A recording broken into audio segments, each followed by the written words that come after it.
que je puisse prêcher, est-ce qu'on peut chanter ce cantique? Je sais pas, c'est ça, la grande prière qui monte dans mon cœur. Est-ce que vous pouvez nous accompagner? Les chantres.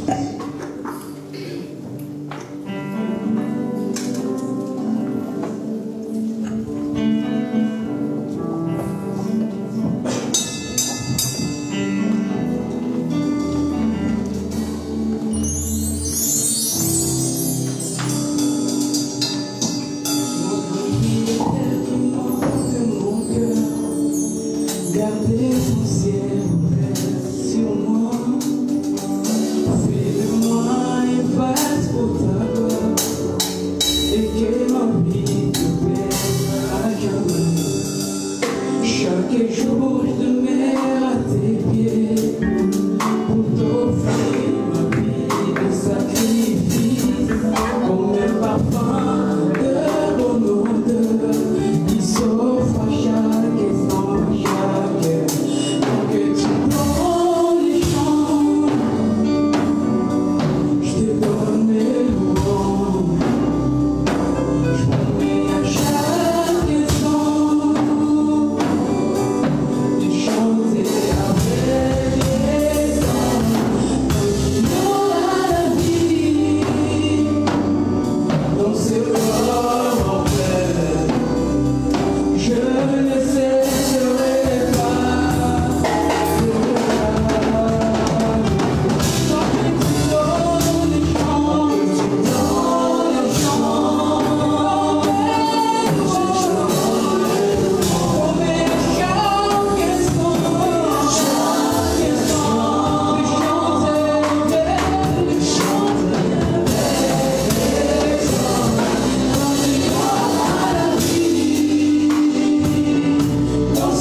Merci.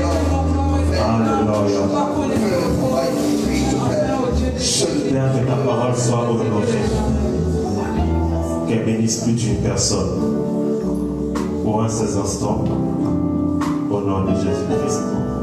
Merci pour le ministère des anges et ta faveur pour le plus grand nombre. C'est avec joie que nous allons accueillir ta parole dans le nom de Jésus.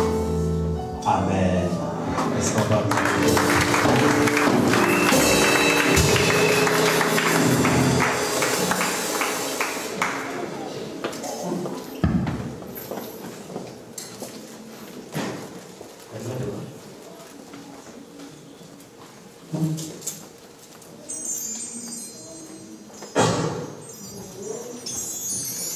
Alléluia. Que l'Éternel soit loué pour ce jour qu'il a de nouveau fait. Je vais essayer de parler doucement sans je les écouter.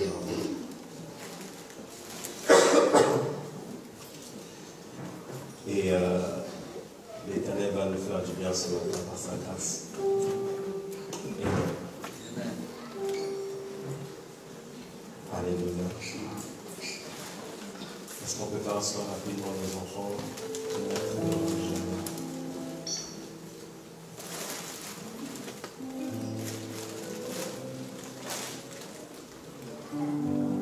C'est toi la sœur Esther, tu m'as dit?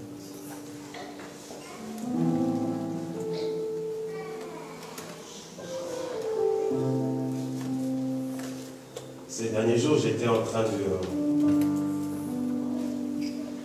beaucoup réfléchir sur le sens de la vie, sur le sens de l'existence, sur le sens de la raison d'être de notre présence sur la terre. S'il vous plaît, est-ce qu'on peut calmer nos enfants?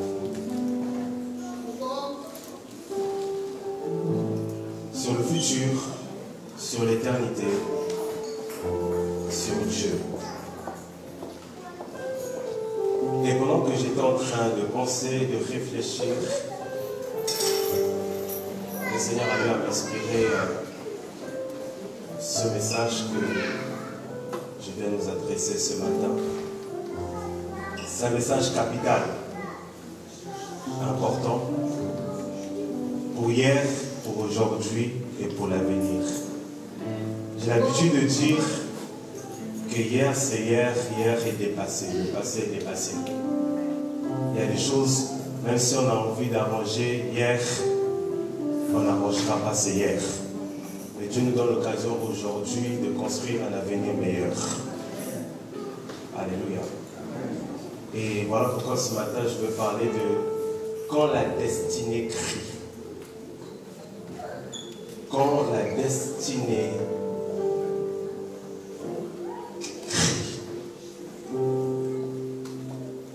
quand la destinée, elle crie.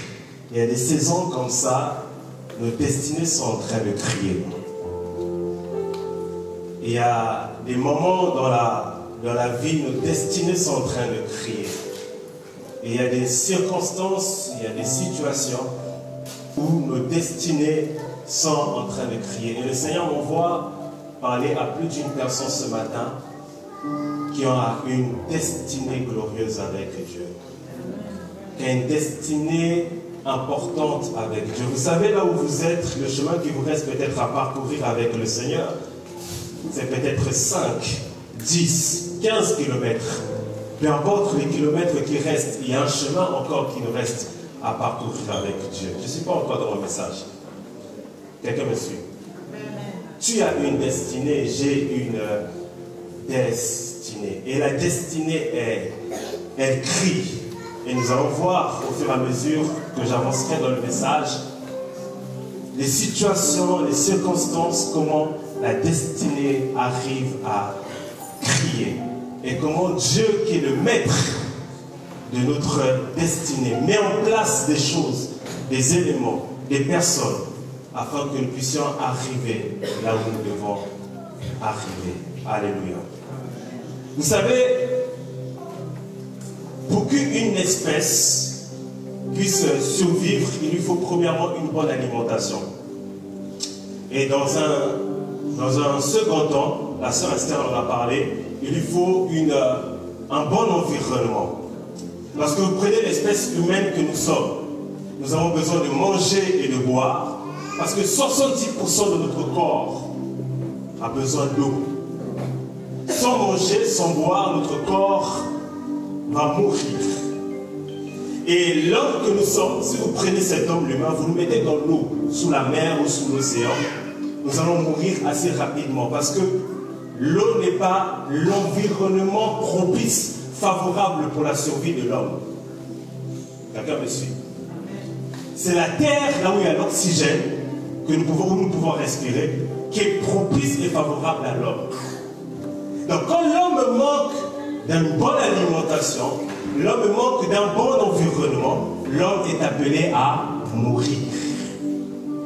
D'accord, monsieur? Mais moi, ce matin, je ne parle pas à des hommes parce que nous sommes des esprits. Et l'esprit a besoin aussi de nourriture et d'un environnement pour sa survie. L'esprit a besoin de manger la parole, l'esprit a besoin de manger la prière, et l'esprit a besoin d'être dans un environnement continuel de la présence de Dieu. Sinon cet esprit fera quoi? Il mourra. Raison pour laquelle vous allez voir un homme comme Élie, la Bible déclare que Élie arrive à combattre les prophètes de Baal. Un seul homme a réussi à vaincre les prophètes de Baal. Et il y a Jézabel qui s'élève pour combattre Élie. Élie s'enfuit dans le désert. Vous les lecteurs de la Bible, vous savez de quoi ils sont en train de parler. Et quand il s'enfuit dans le désert, il est seul. Et il fait une prière à Dieu. Il dit à Dieu, Seigneur, je ne suis pas meilleur que mes pères. Prends mon âme et que ma vie s'arrête là. Quelqu'un me suit? C'est la situation de beaucoup de personnes qui arrivent à une saison de leur destinée. Ils voient leurs échecs, ils voient leurs erreurs, ils voient des portes qui ne s'ouvrent pas. Et ils disent que je ne suis pas meilleur que mes pères. Il suffit que je m'arrête simplement là. Mais la Bible déclare, l'ange a apparu à Élie. L'ange dit à Élie, mange, bois, car le chemin est encore long. Pourquoi le chemin était encore long? Parce que dans la destinée d'Élie, Élie devait établir Élisée comme prophète à sa place. Quelqu'un me suit? C'est-à-dire, il y a des choses, même si tu as envie d'abandonner, même si tu as envie de laisser, il y a des nations qui t'attendent. Il y a des peuples qui t'attendent. Il y a des familles de la terre qui t'attendent. Même si tu te retrouves dans une situation, tu as envie de tout laisser, c'est bon, j'éclate la porte, etc. Mange et bois. Parce que le chemin qui te reste à faire, c'est un chemin qui est encore long. Donc Dieu sait que tu n'es pas meilleur que tes pères.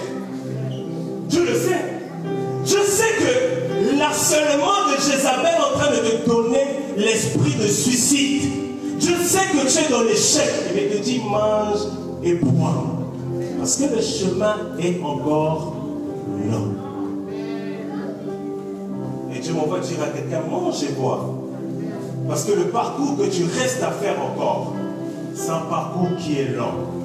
L'apôtre Paul dit à l'église de Galate, qui vous a dit de vous arrêter? Pourquoi vous arrêtez votre course? Alléluia. Ne t'arrête pas. Continue encore. La course est longue. Il y a une destinée à accomplir. Quelqu'un me suit? Il y a une destinée à accomplir. Lorsque nous allons aller au ciel, nous allons rendre compte pas par rapport à notre vie selon les autres. Nous allons rendre compte par rapport à ce à quoi Dieu nous a appelés. Quelqu'un me suit? Voilà pourquoi un moment sur la terre, quand on avance avec Dieu, il faut s'asseoir et se poser des questions. Seigneur, à quoi tu m'as appelé à faire? J'ai l'habitude de dire aux gens, vous savez, les récompenses que nous allons recevoir au ciel, ce n'est pas des récompenses parce que nous avons beaucoup fait. Non. Nous allons recevoir des récompenses parce que nous avons fait avec exactitude ce à quoi Dieu nous a appelés. Parce que lorsqu'il dit à Moïse, monte à la montagne, je te montrerai les plans du tabernacle, Moïse n'a pas construit le tabernacle selon sa propre manière de voir les choses. Il a construit le tabernacle selon un modèle qu'il avait vu. Et le but, c'était sur la terre de reproduire avec exactitude ce modèle-là. Est-ce que tu reproduis le modèle que tu as vu au ciel? Si du moins tu l'as vu. Quelqu'un me suit? Je suis en train de parler de quand la destinée écrit. Ésaïe chapitre 25. verset 1. Non, on va commencer du psaume 31. Psaume 31, verset 15.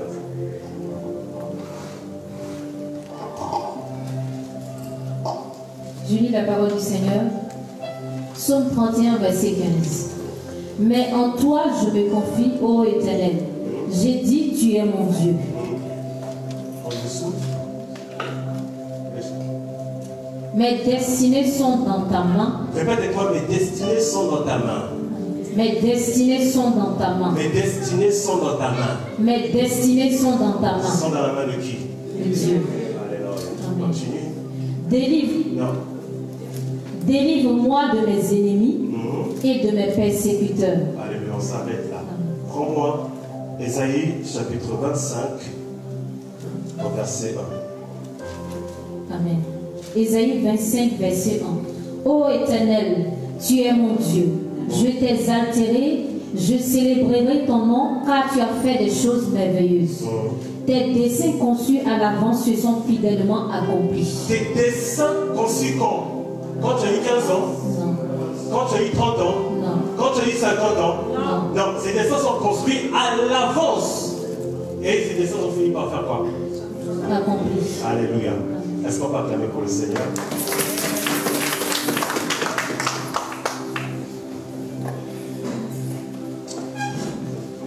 Ce matin, je suis venu parler de la destinée. Quand la destinée, elle crie. Il y a plusieurs mots dans les Écritures qui nous permettent de définir la destinée. Il y a des synonymes du mot destinée. Vous allez trouver tels que dessein, pas dessin que l'on dessine, dessin, plan ou encore projet. Quand on parle de destinée, on parle des desseins de Dieu, on parle des plans de Dieu, on parle du projet de Dieu.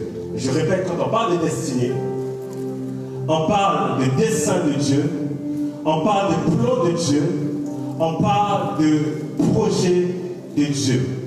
Écoutez, la Bible déclare que Dieu a fait toutes choses avec un but précis. Même le méchant pour le jour du malheur.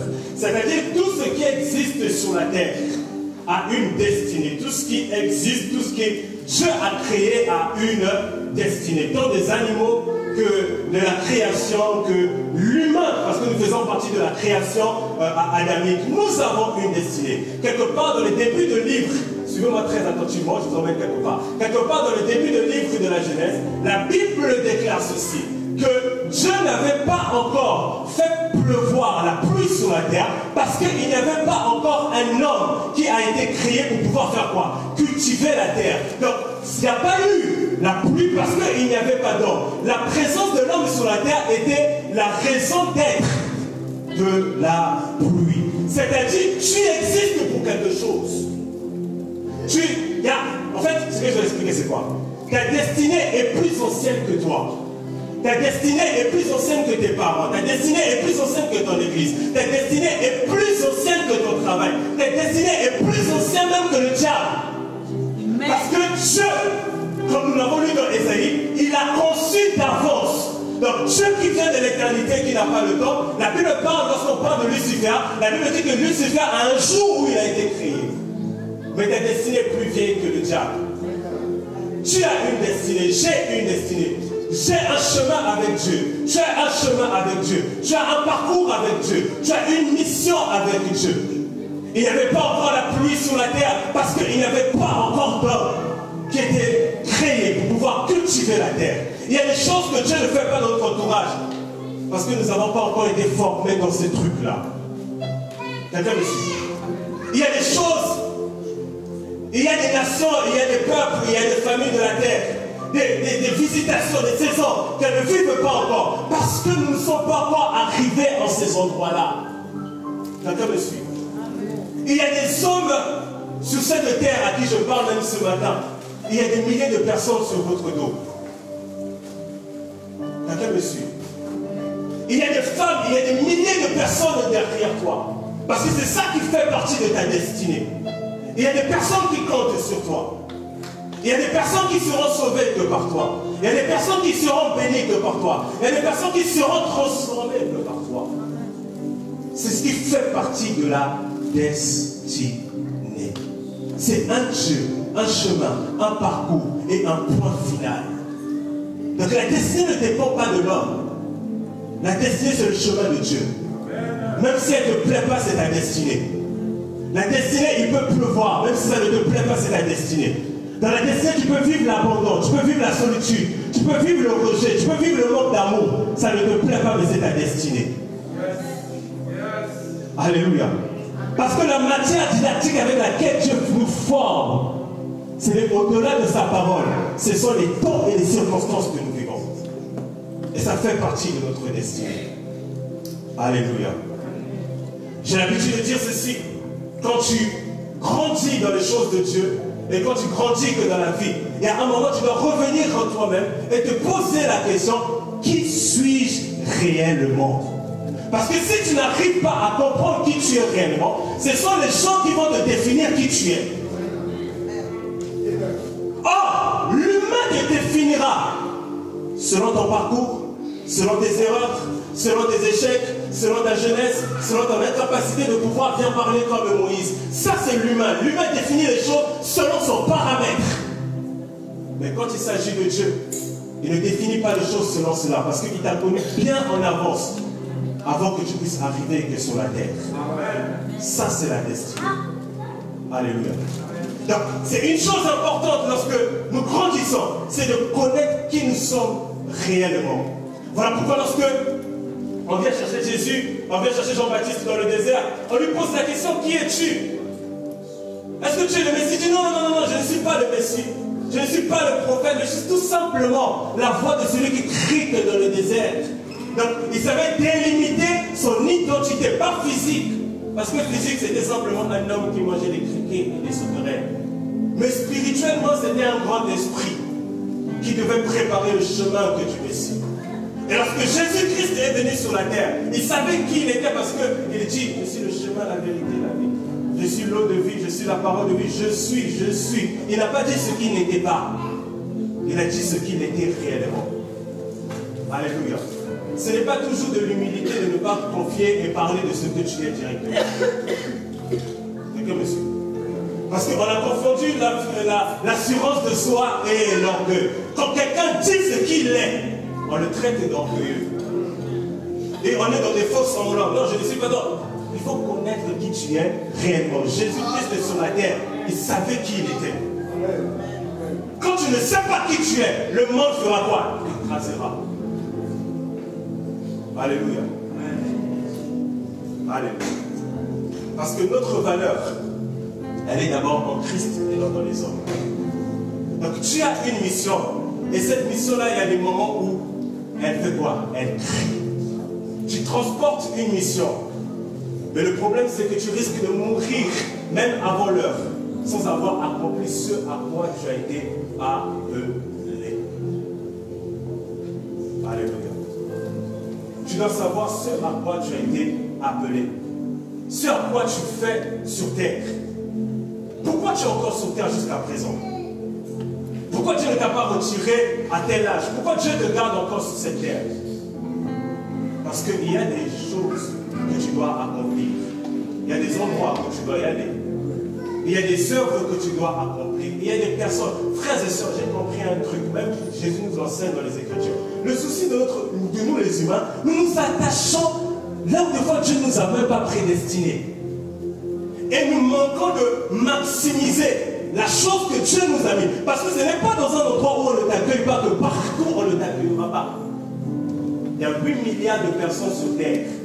Donc s'il y a 1 million qui ne t'aiment pas, ou ne t'accueillent pas, il y a 7 milliards je ne sais pas quoi, qui sont capables de t'aimer et de t'accueillir. Mais le problème dans ta vie, c'est que tu t'accroches là où on ne t'aime pas et là où on ne te veut pas. Et tu perds ton temps et tu accumules le retard dans ta destinée. Parce que si tu changes d'environnement, tu verras que quelque part, ce que les uns refusent, les autres sont en train de réclamer cela. Ce que les uns tournent le dos, les autres sont en train d'aspirer à cela. Jésus n'avait pas changé, il arrive chez les siens. Ses frères ont dit, on ne veut pas de toi. Il a dit, c'est pas grave, je ne vais pas forcer. Je tourne le dos à tous ceux qui l'ont reçu. Donc, quiconque recevait Jésus, il a donné le pouvoir de devenir enfant de Dieu. Donc, si on ne te reçoit pas à gauche, va à droite. C'est la destinée. Alléluia. Ésaïe, est-ce que tu peux afficher encore Ésaïe chapitre 25, verset 1. Ô Éternel, tu es mon Dieu. Je t'exalterai, je célébrerai ton nom, car tu as fait des choses merveilleuses. Tes desseins conçus à l'avance se sont fidèlement accomplis.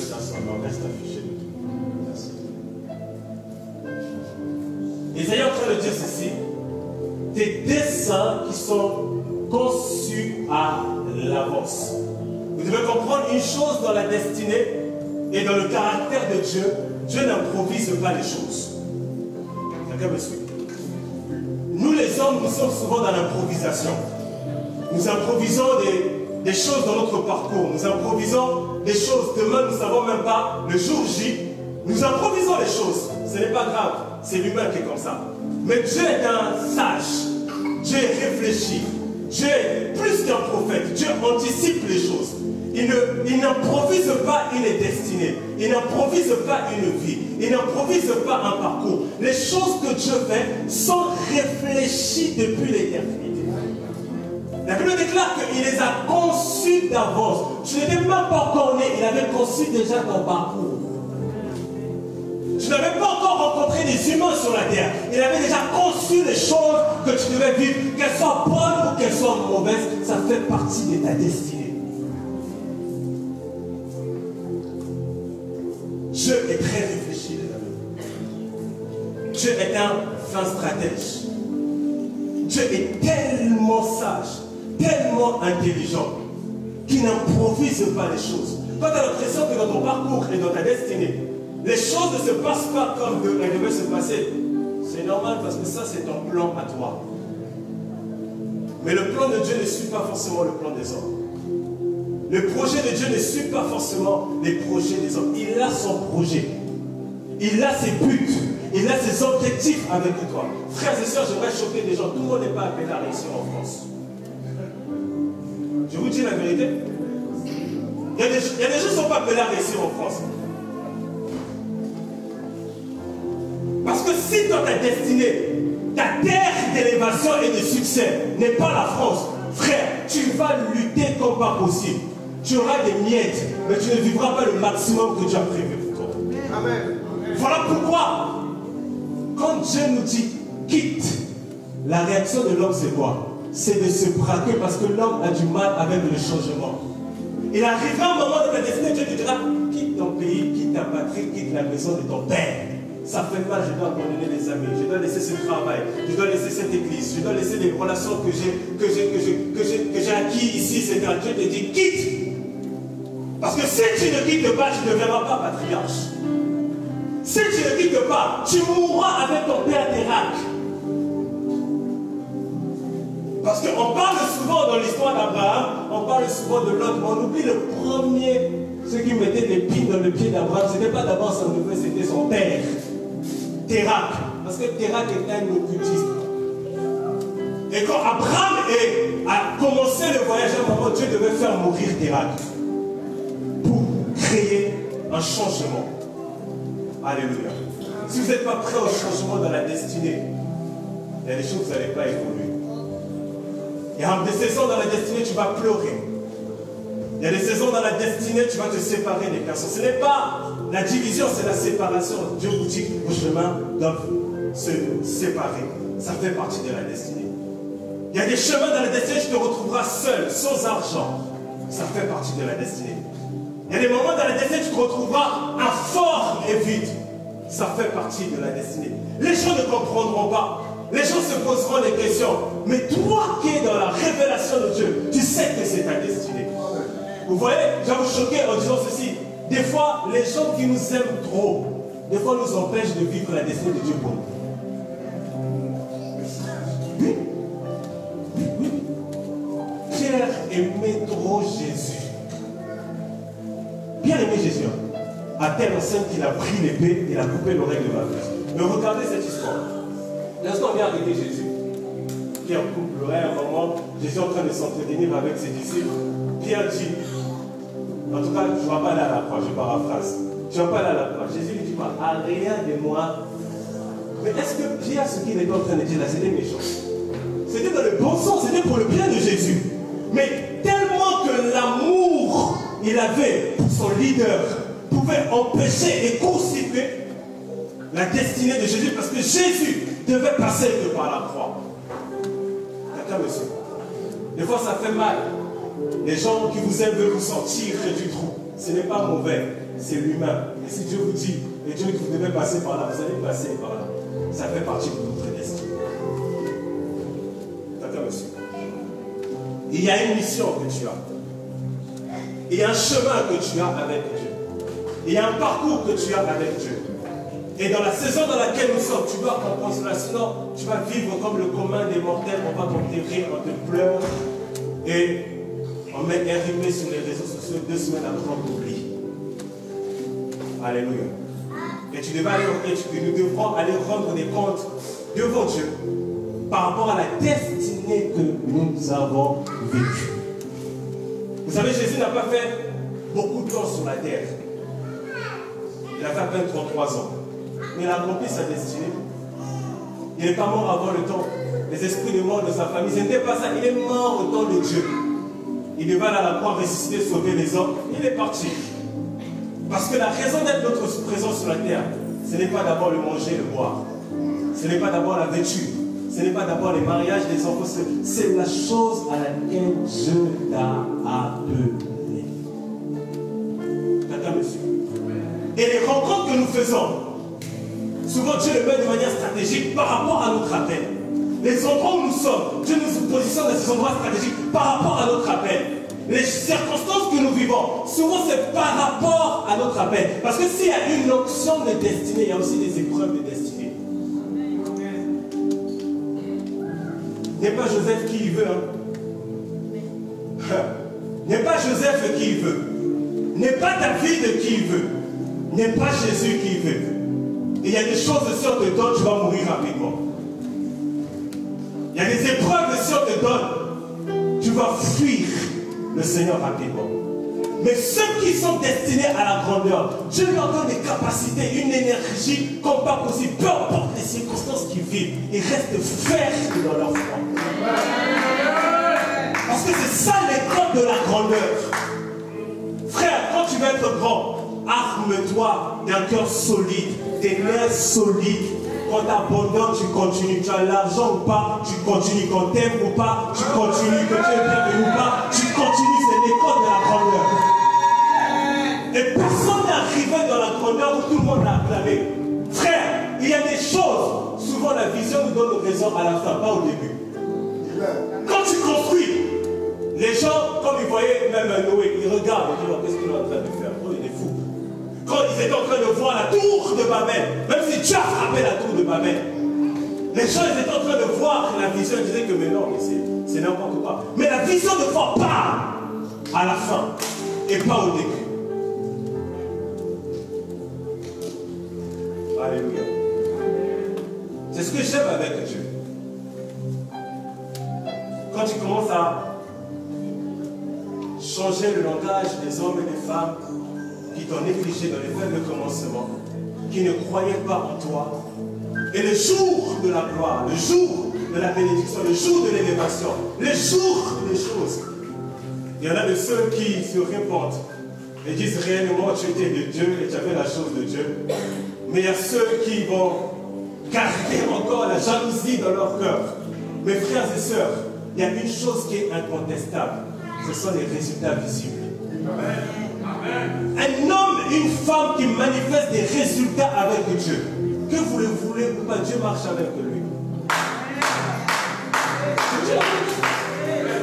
Lorsqu'on décrit David, on donne les qualités de David. Mais après avoir donné les qualités de David, on dit Dieu est avec lui. Parce que tu peux avoir des qualités. Tu es sociable, les gens t'aiment bien. Mais si Dieu n'est pas avec toi, tes qualités ne vont servir à rien. Parce que c'est qu'il amplifie tes qualités. Parce que frère, tu peux être gentil, tu souris aux gens. Mais quand il y a la touche, on nous en parlait de l'onction la semaine dernière, quand il y a une touche d'onction, quelqu'un qui peut être plus gentil que toi, mais c'est bizarre que c'est toujours toi qu'on cherche pour pouvoir faire telle chose, c'est toujours toi qui as à cœur de donner de l'argent, c'est toujours toi qu'on sollicite. Pourquoi? Parce qu'au-delà de tes qualités, tu as une onction. Et c'est une onction de la destinée. Parce que chaque destinée, il y a une huile qui l'accompagne. Parce que c'est cette huile-là qui va te permettre de faire ce à quoi tu t'es appelé à faire. Voilà pourquoi vous allez voir des gens sur cette terre qui sont en train de forcer à faire des choses, mais ils n'y arrivent pas. Parce qu'ils ne sont pas, il y a des gens qui ne sont pas appelés à faire ça. Madame, monsieur. J'ai aimé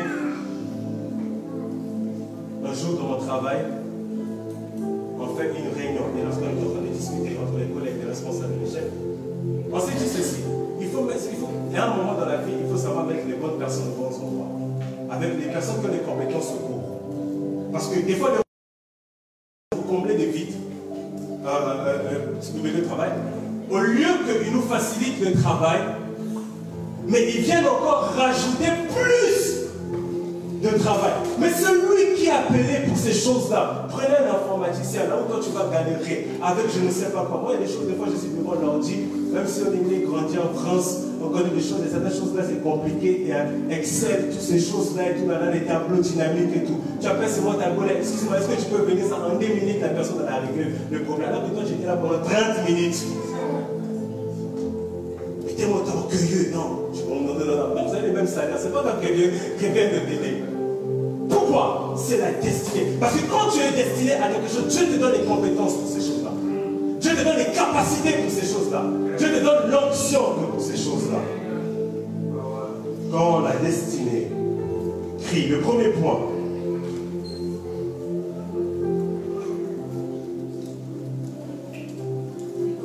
Quand la destinée crie, Dieu provoque les saisons d'enfantement.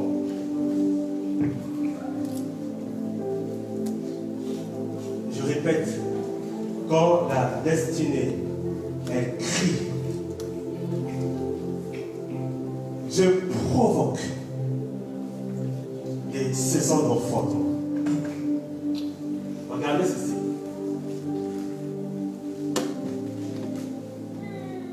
Les enfants d'Israël étaient chicotés dans l'esclavage, abusés par leurs ennemis.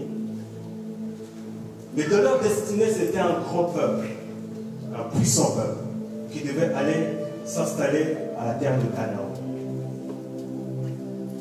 Et la Bible déclare, c'est Dieu qui parle, il dit, j'ai entendu les cris, j'ai vu vos souffrances, maintenant je descends. Mais regardez, à la même période où les choses sont en train de se faire, la Bible nous dit que Pharaon avait établi un édit où tous les enfants mâles des Juifs devaient être quoi? Jetés que dans le Nil.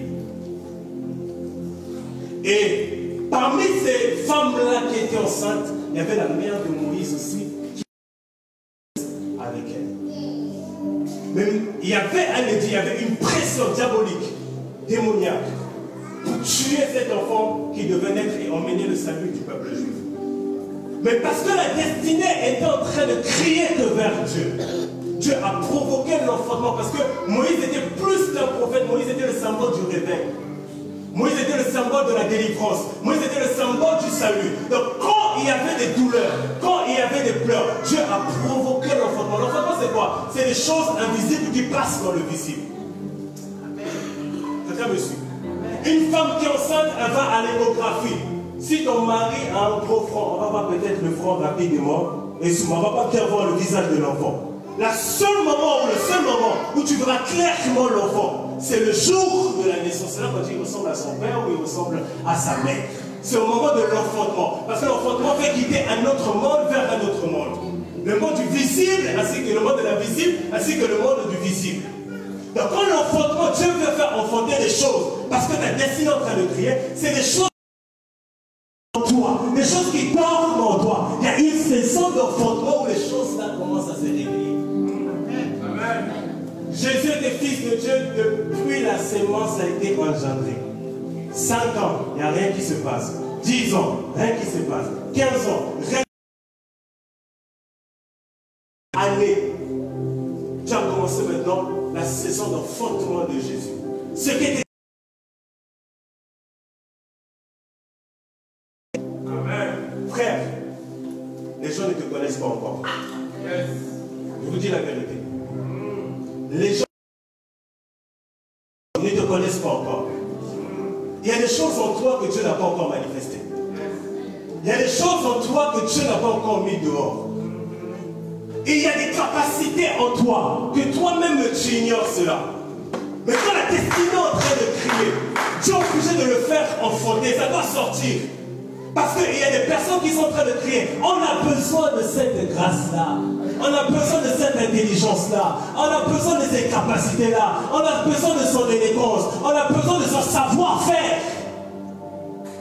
Et ça, il y a des saisons. Je l'ai prêché un jour ici, quand je parlais de la saison de être inutile après être utile.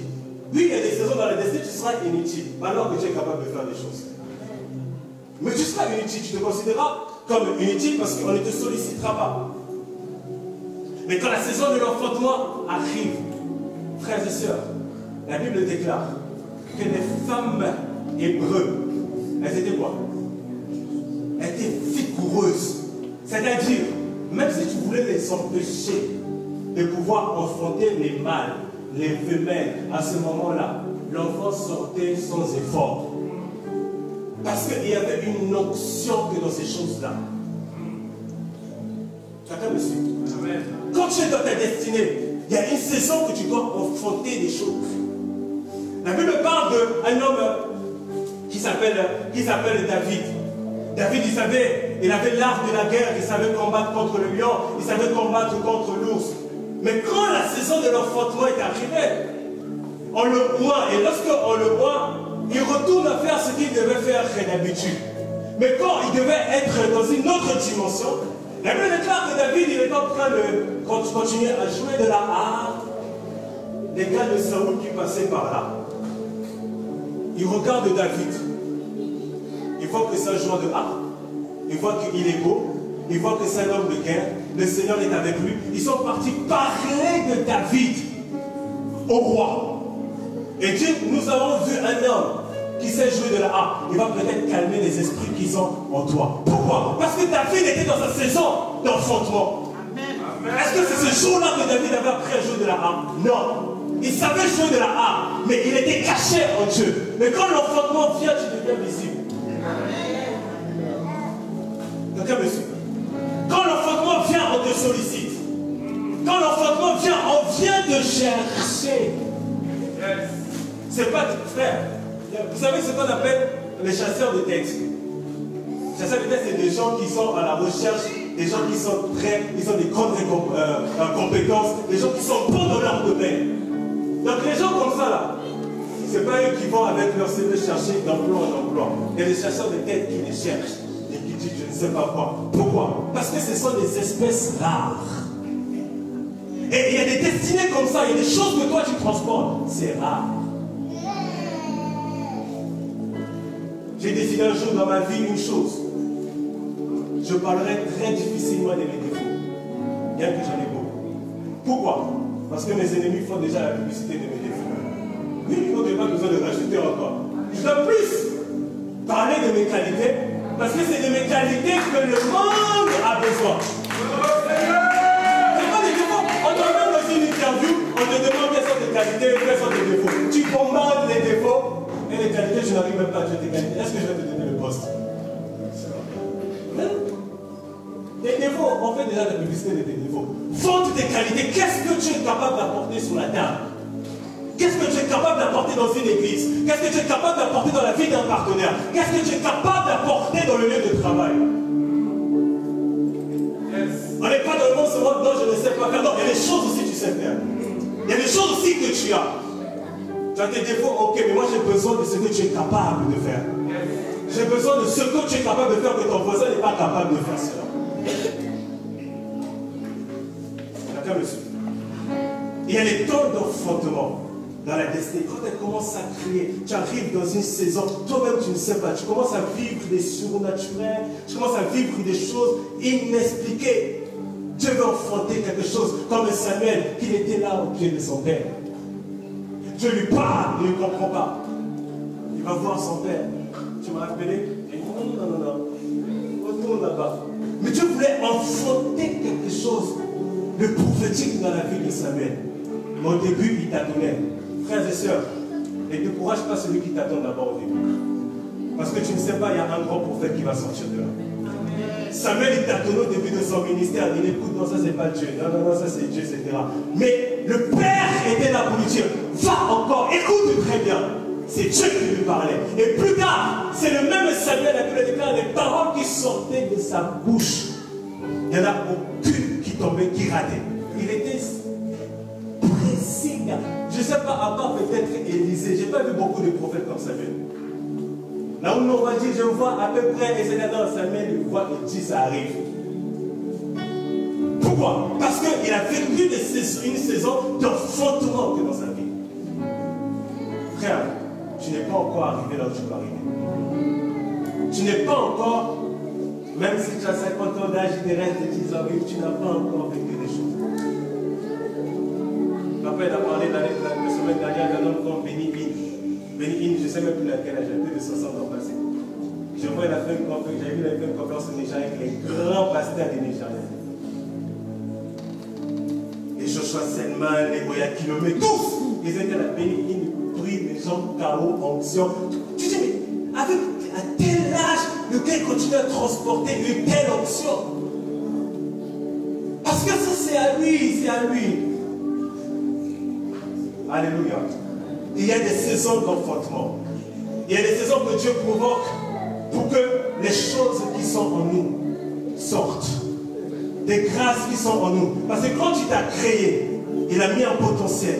Il a mis des capacités, il a mis des dons, il a mis un savoir-faire. Et il y a des choses qu'on développe avec le travail, mais il y a des choses c'est inné. Tu n'as pas besoin de force. Il y a des choses c'est inné, il y a des choses que les gens sont capables de faire. C'est inné, il ne force pas. Après tu le développes avec le travail. Mais il y a une saison de maturité qui arrive dans la vie, dans le ministère, dans le parcours, où tu vois que des choses que tu n'étais pas capable de faire, des esprits que tu n'étais pas capable de résister, des locutions que tu n'étais pas capable de manifester, des prédications que tu n'étais pas capable de prêcher, des foules que tu n'étais pas capable de voir et de prêcher. Dieu te donne les capacités de le faire parce que tu es dans la saison de l'enfantement. Et quand Jésus était dans sa saison d'enfantement, il a enfanté les choses de la grâce de Dieu. Frères et sœurs, il y a une chose qu'il ne faut pas blaguer avec, c'est la destinée. Alléluia. C'est le parcours. Le deuxième point, quand la destinée crie, Dieu remet les gens et les choses à leur place. Quand la destinée crie, Dieu remet les choses et les gens à leur place. Il y a un verset que nous citons souvent, et il m'a interpellé ces derniers temps. La Bible déclare que les premiers seront quoi? Les derniers. Et les derniers seront les premiers. Vous savez, quand la destinée est en train de crier, quand Dieu te veut quelque part, ou quand quelque chose doit te revenir à toi, quand la destinée est en train de crier, tu arrives dans une saison de ta vie, Dieu est en train de vouloir manifester quelque chose. Il remet de l'ordre dans les choses, il remet de l'ordre chez les gens. Je vais vous expliquer ça. Regardez. La destinée de David est en train de crier. Il doit recevoir l'onction royale. Parce que dans le cœur de Dieu, il avait dit déjà à Samuel, j'ai rejeté Saül. Je me suis choisi un roi à la place de cet homme. Et dans son cœur, il a déjà choisi David. Donc la destinée était en train de crier. Et quand la destinée était en train de crier, David était à la brousse, dans la brousse. Quand le prophète arrive dans la maison, on voit les grands frères. Samuel a failli faire une grosse erreur. mettre l'huile. Dieu dit non, non, j'ai rejeté. On voit le second, Dieu dit j'ai rejeté. On voit le troisième, Dieu dit j'ai rejeté. Tout le monde passe. Le Père même avait oublié qu'il avait encore la vie. Mais quand la destinée crie, frère, ce qui doit te revenir te revient. Ce qui doit être à toi est à toi. Dieu remet les choses en place. Donc même s'il y en a qui ont couru avant toi, quand la destinée crie, Dieu est capable de donner l'accélération pour que tu puisses être là où tu dois être. Il y a des gens qui ne sont pas là où ils doivent être. Et Dieu doit remettre les personnes dans la bonne place et remettre les choses dans la bonne place. Adonijah voulait le trône, mais le trône n'était pas pour lui. Quand David est arrivé vieux, on a voulu faire un coup d'état, il est parti prendre les prophètes, il est parti prendre les sacrificateurs. Mais la destinée de Salomon est en train de crier. Adonijah ne doit pas hériter du trône. C'est Salomon qui doit hériter du trône. Et David avait parlé de cela. Donc même s'il y avait un complot dans le secret, Dieu savait comment remettre les choses en place. Vous savez ce qui est à toi, des fois laisse-le partir. Laisse-le s'enfuir. Justice de Dieu existe. Justice de Dieu existe. Il y a un moment, ce qui est à toi devrait te revenir. Parce que c'est le cri de la destinée. Alors monsieur, pourquoi tu t'arrêtes? Merci. Frère, des fois, tu vis des injustices, je te dis, j'arrive dans un travail, un exemple, tu sais que ce poste-là, c'était pour toi. On a fait une combine, on a mis quelqu'un d'autre là. Laisse. C'est pas grave. Vous savez, chaque trône a son roi qui est préparé pour ce trône-là. Et regardez ce qui s'est même passé avec Joseph. Vu que Dieu devait remettre les choses en place. Joseph, sa place n'était pas dans le puits, Joseph, sa place n'était pas dans le prison. Joseph était destiné à la royauté, il côtoyait la royauté. Donc quand le temps où la destinée est en train de crier, il ne pouvait pas rester ni dans le puits, ni dans la prison, ni dormir par terre. Non, il devait s'asseoir que sur le trône. Parce que c'est des choses auxquelles il est destiné à cela.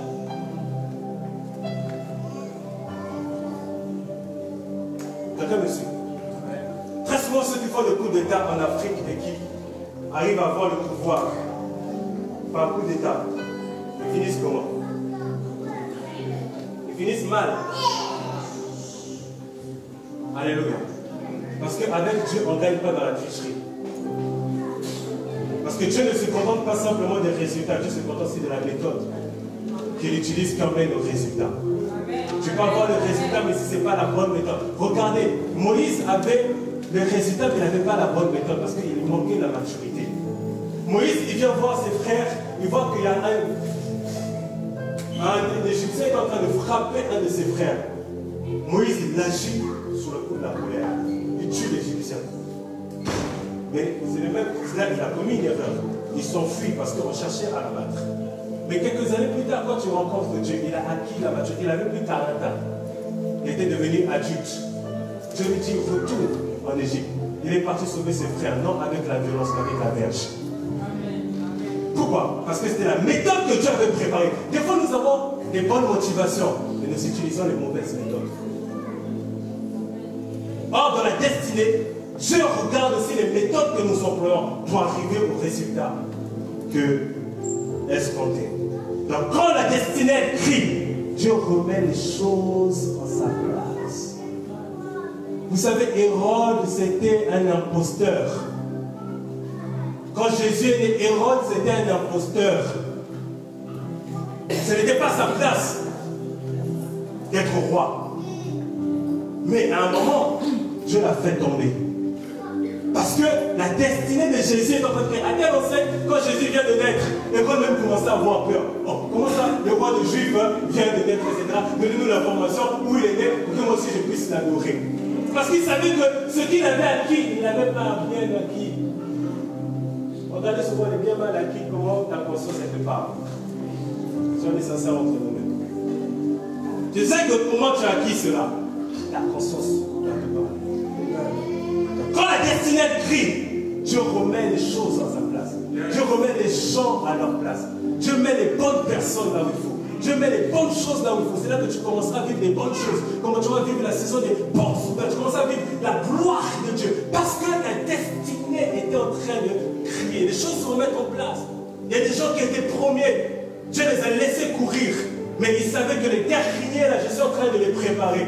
Être dernier, ce n'est pas échouer. Être dernier, ce n'est pas en retard. C'est peut-être une école de Dieu. C'est peut-être une préparation. Parce que quand tu vas te mettre au premier, tu vas te maintenir en tant que premier. Avec les peu des années que j'ai dans la vie, je me suis rendu compte d'une chose. Le but, ce n'est pas d'avoir. C'est de se maintenir dans ce que tu as. Avoir, c'est facile. Être, c'est facile. Mais se maintenir, se maintenir, se renouveler, année après année, jour après jour, peu importe les saisons, tu te maintiens dans les jours. Ça, ce n'est pas donné à tout le monde. Et quand tu prépares des personnes, ils te laissent des fois dernier, mais après, ils te préparent, ils te corrigent, ils te forment, afin que quand tu arriveras à être premier, qu'est-ce qui va se passer? Amen. Alléluia. Avant, j'étais quelqu'un trop susceptible, trop sensible. Ceux qui me connaissent, je suis quelqu'un, dès que je dis quelque chose, je me prends mal au cœur. Oui. Petit quelque chose là, t'as mal au cœur, etc. et tout. Il y a une chose que j'ai compris, je dis, mec, si tu es un grand homme dans le ministère de la vie, serre ton cœur comme pas possible. Parce qu'il y a des choses, ça te fait mal. Tu t'en fous, tu gardes ton cœur. Parce que si tu commences à pleurer pour chaque chose, etc., tu ne t'en sortiras pas. Tu es trop susceptible. Mais il y a des choses que Dieu te corrige, Dieu te parfait, Dieu te donne une école. Il y a des choses que tu subis, tu reçois des choses, c'est pas comme ça te forge. Parce que demain, quand tu seras élevé, j'ai toujours dit dans notre communauté là, entre les pasteurs, les musiciens, les gens des théâtres, que tu fasses quelque chose, que tu fasses pas, un critique, que tu fasses bien, que tu fasses mal, un critique, que tu donnes pas, que tu donnes, oui, c'est montré, donne, que tu donnes pas, les pasteurs ne donnent jamais. Quand tu viens donner en public, oh, les pasteurs veulent se montrer. Que tu fasses un concert ou pas, attends ça là, que ta femme soit très belle, oh non, l'argent de l'église va chez la femme.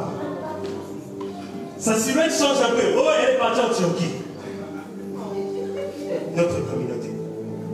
Donc si tu veux être grand et te maintenir, serre ton cœur, avoir les nerfs solides et avancer. Quelqu'un me suit. Le troisième point, quand la destinée, elle crie. Vous savez, un homme qui a une destinée, un homme avec qui Dieu marche, son parcours sur la terre, quand il est en train de marcher, Dieu regarde cet homme, Dieu regarde ses voies. Et il y a une chose que j'ai aimée avec Job. Et c'est le troisième point que j'aimerais partager. Quand la destinée est en train de crier, il y a le déploiement de l'assistance angélique. Vous savez, les gens qui ont une grande destinée avec Dieu, ils vivent des choses pas comme les communs des mortels. Ils vivent des délivrances que eux-mêmes, ils n'arrivent même pas à expliquer ça. Ils vivent des saluts, des secours de Dieu, que eux-mêmes, ils n'arrivent pas à expliquer ça, parce qu'il y a autour d'eux un environnement, une assistance angélique. Je reviens à notre ami Job. Dieu dit, Satan, est-ce que tu as vu mon serviteur Job? Lucifer dit à Dieu, je l'ai vu. Mais c'est parce que tu l'as béni, que tu le protèges, que ce gars-là, il te craint. Touche-le seulement. Il va te revenir. Mais regardez dans cette histoire ce qui se passe. Quand la Bible dit les fils de Dieu, donc les anges sont en train de venir dans la présence de Dieu, Lucifer s'est glissé au milieu d'eux. Et Dieu pose la question, tu viens d'où? Il dit, je viens de parcourir la terre. Mais les anges aussi venaient de parcourir la terre. Donc Lucifer qui a vu Job n'a pas empêché les anges aussi de voir Job. Et Lucifer dit, j'ai essayé de le toucher, mais je n'ai pas réussi parce que j'ai vu ta main sur lui. Comment il a vu cela? Parce qu'il y avait une assistance angélique dans la vie de Job. Quand tu as la destinée, quand tu marches avec Dieu, il y a des choses que toi-même tu ne comprends pas. Comment je m'en suis sorti de cette situation, de ces complots, de ce cachot, de cette cité. Mais il y a une délivrance apportée par les anges.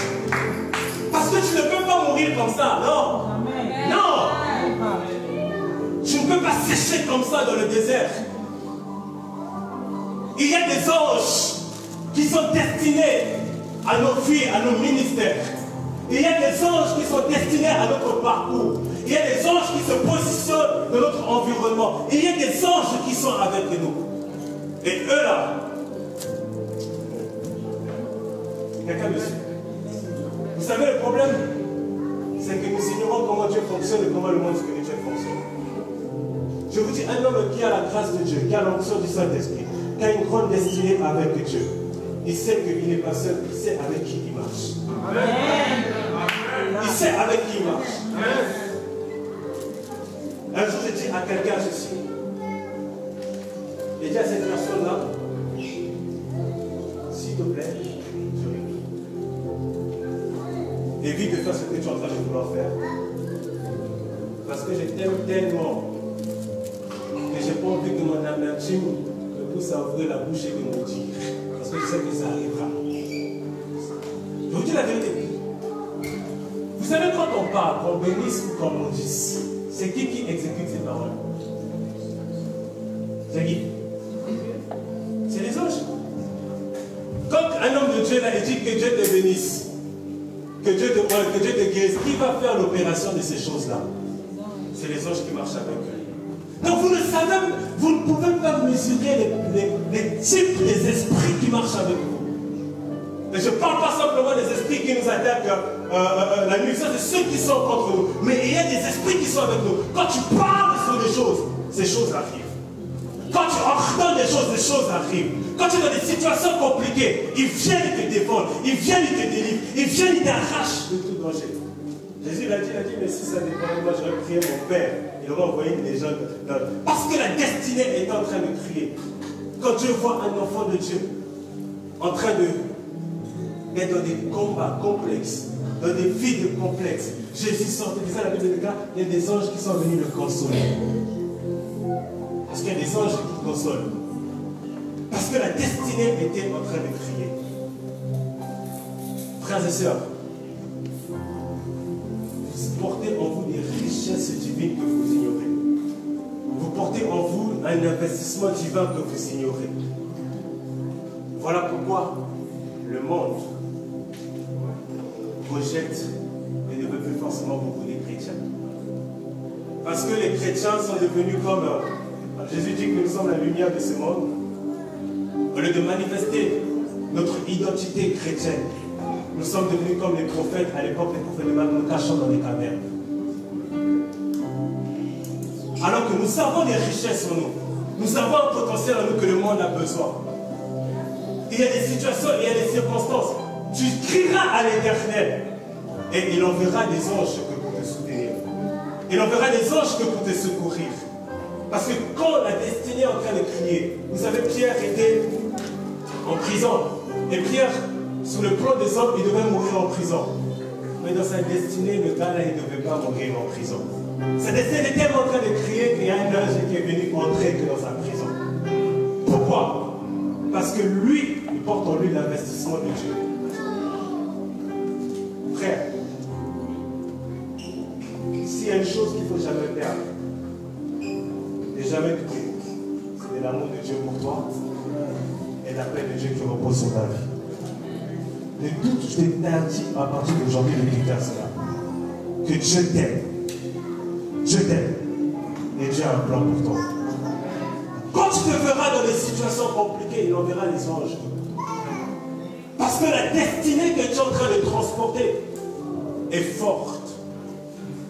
Parce que la destinée que tu es en train de transporter est puissante. Il n'y en a pas. Il n'y a pas deux comme toi.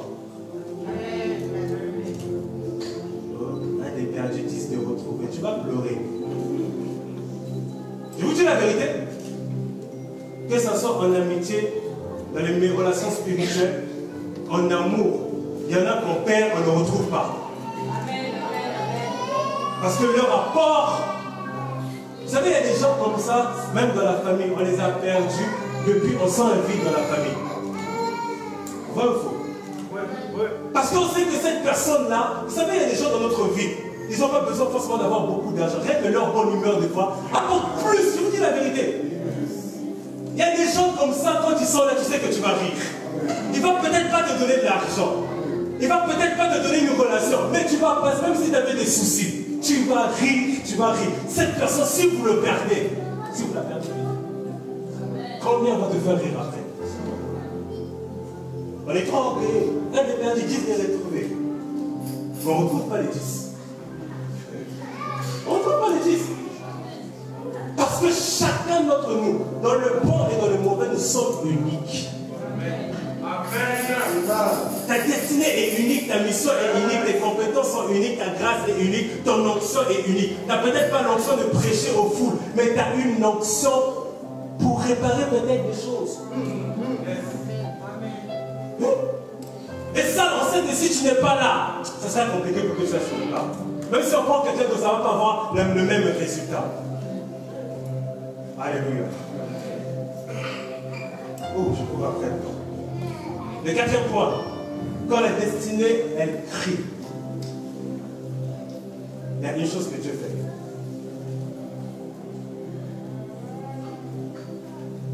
Quand la destinée est crie, Dieu te donne les gens qui t'aiment. Vous savez, pour accomplir certaines choses dans la vie, tu as besoin des gens qui t'aiment. Parce que quelqu'un qui t'aime est quelqu'un qui est prêt à payer le prix pour toi d'abord. Quelqu'un qui t'aime est prêt à payer le prix avec toi. Quelqu'un qui t'aime est quelqu'un qui est capable de porter la croix avec toi. Quelqu'un qui t'aime est capable d'aller au tombeau avec toi. Quelqu'un qui t'aime est capable de s'oublier, mais pour que toi, la porte s'ouvre et que toi, tu puisses régner. Quand la destinée de David était en train de crier, à un moment, Dieu lui a donné Jonathan. Et Jonathan n'a pas regardé tous les intérêts que David pouvait lui apporter. À ce moment-là, David ne pouvait rien lui apporter. Au contraire, c'était Jonathan qui avait tout. Mais David, et comment ça s'appelle, Jonathan avait un amour profond, sincère à l'égard de David. Parce que celui qui t'aime, frères et sœurs, c'est parce qu'on n'a pas encore rencontré certaines personnes qui nous aiment. Parce que celui qui t'aime est capable de choses folles. Et Dieu sait qu'il y a des dimensions de ta destinée. Si je dois t'emmener là, j'ai besoin de quelqu'un qui va t'aimer. J'ai besoin des gens qui vont t'aimer. Parce que ceux qui t'aiment aussi vont te protéger. Regardez, lorsque Hérode a voulu tuer Jésus, qu'est-ce que Jésus a dit? Qu'est-ce que tu as fait? Il a mis des gens qui étaient capables de préserver Jésus. Il y avait les mages. Les mages, Hérode leur a dit, quand vous allez l'adorer là, donnez le chemin. La Bible déclare, ils ont pris un autre chemin parce qu'ils ne voulaient pas que Hérode puisse aller tuer le petit Jésus. Frère, il y a des moments dans la destinée, tu te retrouveras seul, je l'ai dit tout à l'heure, tu te retrouveras dans l'abandon, tu te retrouveras dans l'échec, tu te retrouveras dans le vide. Mais quand Dieu t'envoie des personnes qui t'aiment, c'est des personnes qui sont capables de te faire sortir de la citerne. C'est des gens qui sont capables de te prêter de l'argent là où tu demandes à tout le monde. Personne n'est capable de te le faire. Tu es capable, quelqu'un qui est capable de prendre son costume, il ne va pas aller dire c'est moi qui lui ai prêté ça, de te donner parce que tu n'as rien, parce que tu as des gens qui t'aiment. C'est des gens, frère. J'ai un prédicateur. Je suis un prédicateur, il a posé une question, ça a travaillé mon esprit. Il disait ceci, vous qui avez beaucoup d'amis et beaucoup de connaissances, faisons un exemple. Si aujourd'hui tu as un problème d'argent, tu passes ton répertoire, combien de personnes en moins de 3 heures du temps sont capables de répondre à ton besoin? Et même s'il n'est pas capable de répondre à ton besoin, il est capable de se mobiliser pour essayer de trouver une solution. C'est là que tu verras des personnes qui sont capables de payer le prix de ton temps. Quelqu'un me suit. Donc quand la destinée elle crie, Dieu t'envoie des personnes qui t'aiment. Parce que celui qui t'aime, celle qui t'aime, elle paie le prix avec toi. Celui qui t'aime, il n'a pas de jalousie quand tu es en haut. Celui qui t'aime, c'est lui-même qui te pousse. Il te challenge, il te pousse pour que tu sois devant. Celui qui t'aime, il te pardonne. Celui qui t'aime, il t'écoute. Celui qui t'aime, il te challenge, il te garde, il te préserve, il te corrige parce que l'amour corrige, mais il te garde. Et quand la destinée crie, personnes-là. Parce que c'est ces personnes-là qui sont capables de continuer à croire à toi, même si tu es sale. De continuer à t'aimer, même s'il n'y a aucune raison de t'aimer. De continuer à croire qu'il y a des bonnes choses qui peuvent sortir, même s'il n'y a rien de bon au présent qui peuvent sortir ça. Ça, c'est la force et la puissance de l'amour dans la destinée. Que Dieu nous donne les gens qui nous aiment. Amen. Que dans ta mission, Dieu te donne des gens qui t'aiment. Un partenaire qui t'aime, des amis qui t'aiment, une famille qui t'aime. Triste de constater dans nos familles, on ne nous aime pas. Triste de constater dans nos amitiés, nous ne nous aimons pas. Mais quand nous avons des gens qui nous aiment, ça nous stimule, ça nous challenge et ça nous facilite les choses. Est-ce que tu as quelqu'un quelque part aujourd'hui, à cause de l'amour qu'il a pour toi, il peut parler en bien de toi quelque part pour t'ouvrir une porte? Même si tu as des défauts, je ne vais pas venir parler des défauts, je vais te parler, parce que je sais que cette porte-là, c'est toi qui es capable de rentrer par là et de le faire. Mais parce que je t'aime, je te vois là, mais ce n'est pas mon problème de tes jalousies. Dieu est béni. Alléluia. Vous n'avez pas besoin de multitude de personnes, mais si vous avez seulement quelques personnes qui vous aiment, c'est des personnes qui sont capables de folie. Il y a des gens qui sont capables de vider leur compte en banque juste pour te voir réussir. Quand j'entends des fois, c'est pas mauvais. J'entends, je ne dis pas forcément l'homme qui t'aime, ou l'homme ne va pas simplement avec un homme que tu aimes, l'homme ne va pas simplement avec une femme que tu aimes. Si je ne t'aime pas, je ne vais pas faire certaines choses. Mais disons-nous la vérité. Parce que la capacité de donner, ça dépend de l'amour que j'ai. Donc si je ne t'aime pas ou je t'aime un peu, ce sera le minimum que je pourrais donner. Alors celui qui aime beaucoup, il donnera aussi beaucoup. Quand Dieu a tant aimé le monde, qu'il l'a donné. Parce que l'amour était tellement fort, tellement profond, qu'il était capable de se débrouiller. Mais celui qui ne t'aime pas assez, il fera le minimum. Mais quand quelqu'un, à un endroit, tu rencontres des personnes qui t'aiment sincèrement, ils sont prêts à payer des prix avec toi. Ils sont prêts à payer des prix avec toi. Parce que l'amour est une force, une puissance dans la destinée. Parce que dans la destinée, vous allez rencontrer la haine des hommes. Vous allez rencontrer des combats. Vous allez rencontrer la méchanceté, les contradictions, les empoisonnements, toutes sortes de combats. Mais au milieu de tout cela, tu dois rééquilibrer les choses. C'est dangereux si tu as que des gens qui ne t'aiment pas. Même si tu as Dieu. C'est dangereux, tu vas mourir vite. C'est très dangereux. Tu vas te terminer. J'ai regardé, moi je regarde beaucoup la diplomatie, j'ai vu les dégâts que Israël est en train de causer au Hezbollah dernièrement. Pourquoi ils arrivent à faire ça? Parce qu'il y a l'infiltration. Ils arrivent à retourner les gens. Et les dégâts qu'ils sont en train de faire. Mais imaginez-vous, le contraire en Israël, c'est pas plus compliqué. C'est pas possible de le faire. Pourquoi? Parce qu'ils sont très patriotes. Ils aiment leur pays. C'est pas facile de retourner un juif pour qu'il puisse trahir. C'est pas facile. Ils sont une petite île, ils sont truqués des ennemis. Même si tu lui proposes l'argent, c'est pas facile de retourner un juif. Mais les pays arabes, on arrive à le retourner facilement. On tue leur président, on tue, on assassine, tout. Pourquoi? Complicité interne. Parce que l'amour n'est pas suffisant. Mais quand il y a des gens qui t'aiment, même quand il y a des complots de décapitation, ils vont empêcher cela de se faire. Donc quand tu es dans un environnement, il n'y a que des gens qui te détapent sur des gens, tu vas mourir vite. Que Dieu te donne les gens qui t'aiment. Amen. Je termine avec le dernier point.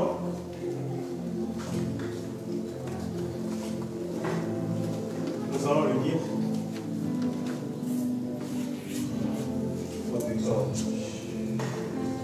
1 Samuel.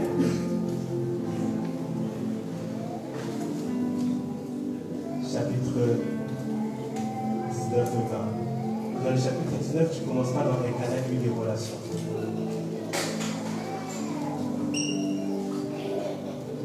Elkana, une des relations.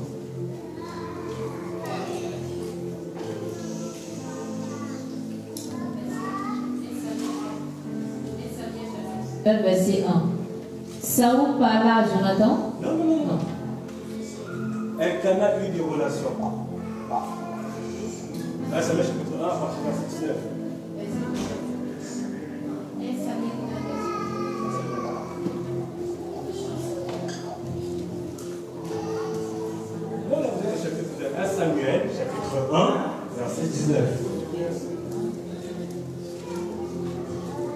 Il se levait de bon matin et après s'être prosterné devant l'Éternel, ils s'en retournèrent et revinrent dans leur maison à Rama.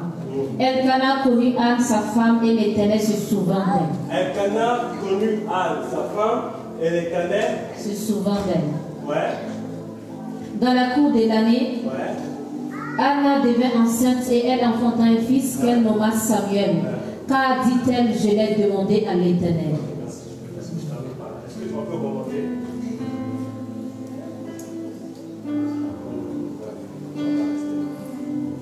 Le dernier point, quand la destinée est en train de crier,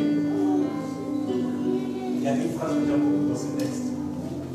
C'est « Et l'Éternel se souvint d'elle ». L'Éternel fait quoi? Se souvenir. En fait, il y a des dimensions dans la destinée, il y a des saisons dans lesquelles nous arrivons, où Dieu se souvient de nous d'une manière exceptionnelle. Cette femme, nous connaissons tous son histoire. Elle était aimée par son mari. Elle recevait la double portion des sacrifices à présenter à Silo auprès du sacrificateur. Il y avait Pénina qui avait des enfants, elle n'avait pas encore d'enfants. Mais chaque année, lorsqu'elle se rendait à l'Éternel, elle priait, elle avait une même prière. Seigneur, donne-moi un enfant, Seigneur, donne-moi. Elle a fait un vœu à l'Éternel. Et le sacrificateur lui dit, va, Dieu t'a exaucé. Et lorsqu'elle retourne chez elle, elle lui dit, il se levait de bon matin. C'est-à-dire le jour où elle a entendu la parole de l'homme de Dieu. Le bon matin, elle retourne dans leur maison. Parce que Silo, c'était simplement le lieu du sacrifice, le lieu de l'adoration. Et après cette constante devant l'Éternel, ils sont retournés dans leur maison à Rama. On dit que l'histoire s'est peut-être passée en septembre. Elkana connut Anne. Donc l'homme va vers sa femme. Et quand Elkana a connu Anne, ce n'était pas la première fois que Elkana connaissait Anne, ils sont mariés. Il avait l'habitude d'aller vers sa femme, mais ce qui se passait, il n'y avait aucun résultat. L'enfant ne venait pas. D'accord, monsieur? Mais là, quand Elkana a connu Anne, il y a une chose qui avait changé dans l'atmosphère spirituelle de ce couple. Il y avait une parole. Parce que Élie venait de parler, Élie avait dit, va et que Dieu t'exauce. Donc quand elle est retournée, elle n'est pas retournée simplement avec l'adoration, elle est retournée avec une parole. Et Dieu se souvient toujours de sa parole. Et quand il arrive à rencontrer de nouveau sa femme, là, la Bible dit, l'Éternel se souvient d'Anne. C'est comme si c'est en septembre. Quelques mois plus tard, Elkana qui avait l'habitude de connaître Anne, il n'y avait rien qui s'est passé. Elle avait la même taille, rien. Après le mois de septembre, octobre, novembre, décembre, janvier, les ventres commencent à changer. Est-ce qu'elle a pris du poids? Ou est-ce que c'est grossesse? Elkana, en cas de doute, parce que vous savez, quand vous visitez des choses que vous attendez même pas, vous-même vous commencez à douter de cela. Est-ce que comment ça? Février, mars, tout, le ventre grossit. Et là, Anne a vu qu'elle était enceinte. L'Éternel s'est souvenu. Pourquoi? Parce qu'on était dans une période où un prophète devait naître. Une voix prophétique devait venir dans la nation. Et Dieu s'était choisi Anne pour qu'elle soit cette plateforme. Vous savez, il y a des hommes sur cette terre qui sont plus que des hommes. Ils sont des plateformes que des choses doivent arriver. Je vous dis la vérité, il y a des hommes qui sont plus que des hommes. Ils sont des plateformes. Samuel n'était pas simplement un homme, c'était une plateforme spirituelle. David, ce n'est pas simplement un homme. Ce n'est pas un ingénieur quand on construit la cité de David, Régétal de David. Il y a des hommes et il y a des hommes. Et Samuel, c'était une plateforme qui devait arriver.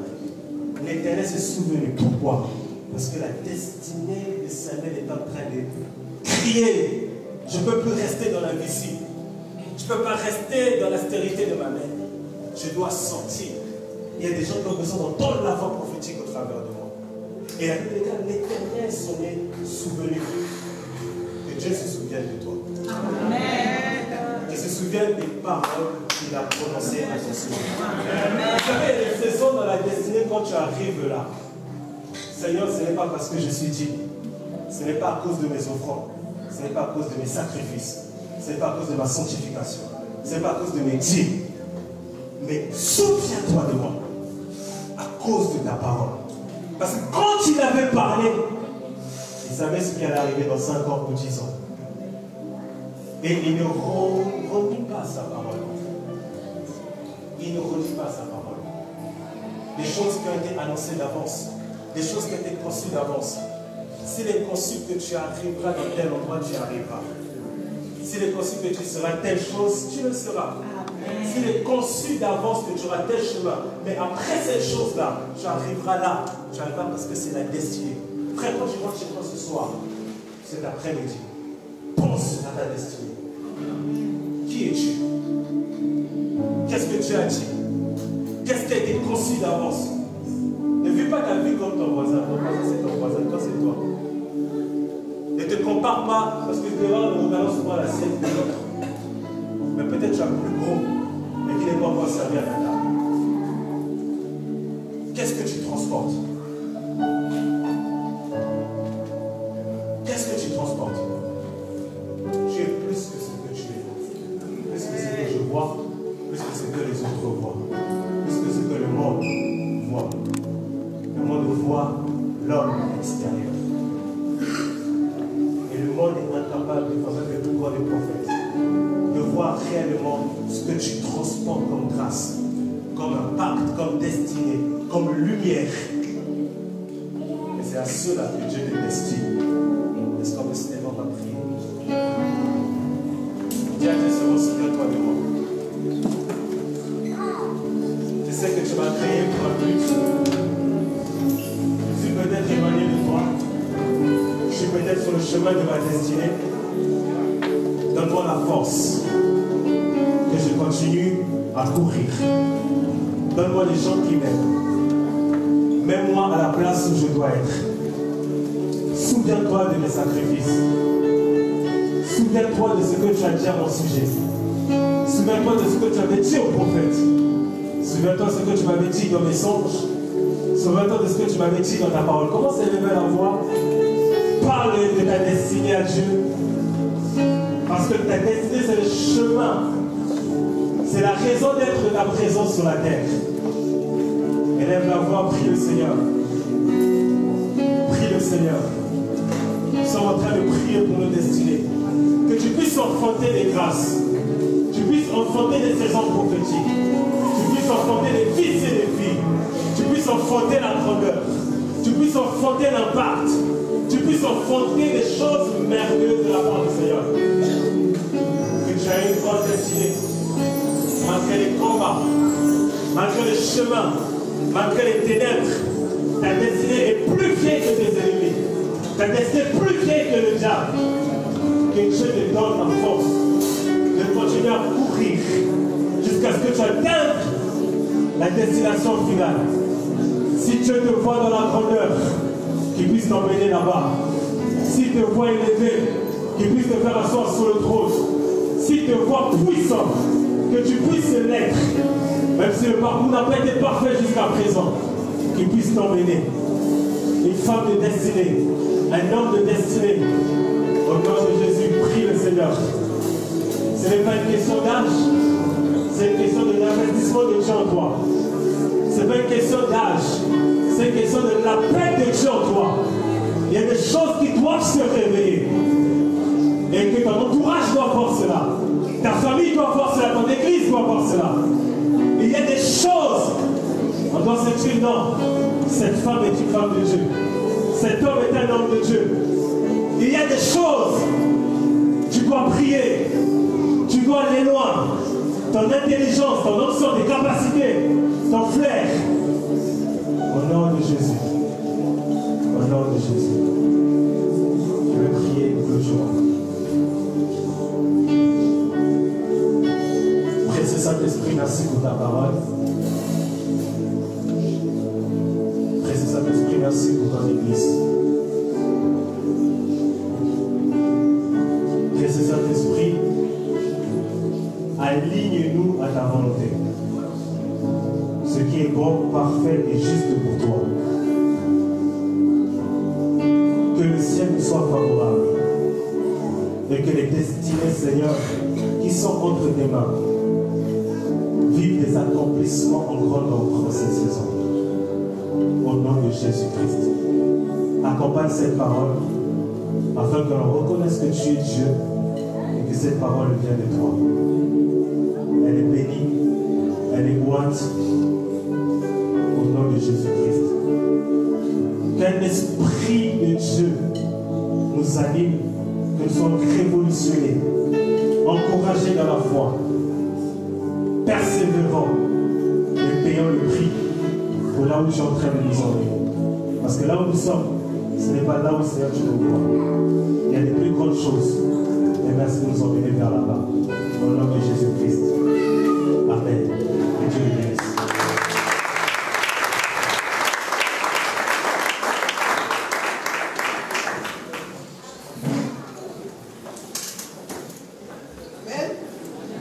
Amen, amen. Merci Seigneur pour la parole. Nous avons chacun à une destinée à atteindre.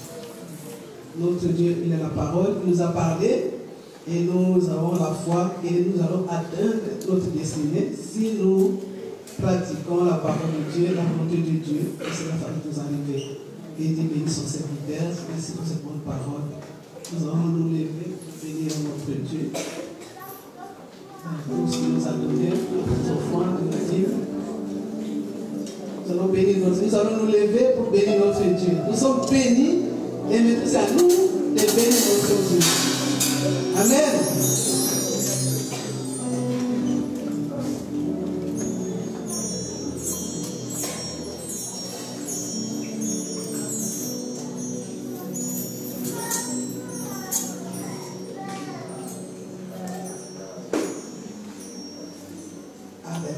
Amen. Comment vous êtes assis? Je vous invite de vous lever, s'il vous plaît, et bénir notre Dieu.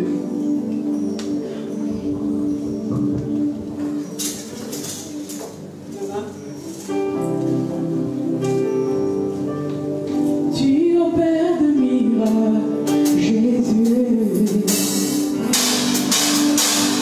Ô main du Seigneur, Jésus. Tu opères de miracles, Jésus.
est de nous qui avait pensé à quelque chose qui n'a pas pu en avoir. Et Seigneur, je prie encore de plus que ces offrandes qui puissent contribuer pour ton œuvre. Dans le nom de Jésus, j'ai ainsi prié. Amen. Amen. Nous sommes arrivés au moment des annonces. Je vais inviter la sœur Judith.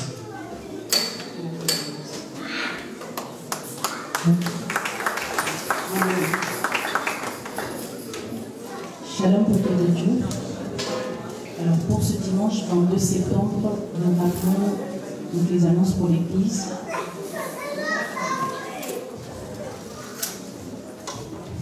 Alors tous les mardis, donc, nous avons notre activité qui est intitulée Une heure dans sa présence.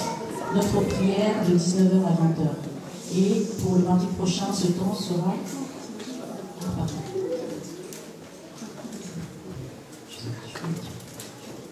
Le dimanche prochain, ce temps sera donc dispensé par le prophète en personne. Le vendredi, nous avons notre culte d'enseignement ici à Argenteuil de 18h à 20h. Et donc, comme chaque mois, ce vendredi, nous aurons également notre temps intitulé La rencontre des sentinelles, qui sera donc conduit par l'apôtre Joseph de 23h à 12h30. Et nous rappelons bien sûr aux personnes qui souhaitent voir l'apôtre qu'il reçoit sur rendez-vous du mardi au jeudi à partir de 16h30. Donc il suffit de l'appeler pour prendre rendez-vous. Le vendredi 4 octobre, nous allons avoir notre veillée de prière qui est organisée par le département des femmes, ici à l'église de 23h à 5h. Donc pour les personnes qui souhaitent participer, veuillez vous rapprocher des organisatrices.